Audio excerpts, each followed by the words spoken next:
My name is Miss Nancy, and I am so glad that you are here again today with us this Sunday.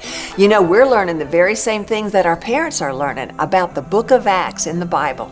It's really the Acts of the Apostles. It's what they did, and it was written by a physician named Luke, as he was keeping track of everything they did in the early church. Well, Peter and John were on their way to the temple for an afternoon prayer session, and they happened to see this lame beggar by a gate. Now, this beggar had been lame since he was born. He had never, ever been able to walk. And in order for him to get to this gate every day, somebody had to pick him up and carry him there and put him down. And every day he would beg from all the people who would go by, trying to get enough money to be able to support himself until the next day when he would do it again. Well, Peter and John were walking by. And here's this beggar, and he's asking the two of them for money. And Peter looked at him, and he said, "You know, I don't have any silver or gold for you, but what I have I will give you." And then he said, "In the name of Jesus, get up and walk." And he reached his hand down to this beggar who had never walked in his life. And he took his hand and he helped him up.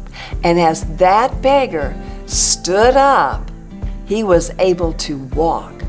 In fact, he was able to jump. He was able to run and leap, and he was praising God. He was so excited. And all the people who were there were amazed because they recognized him. They saw him every day begging there at that gate.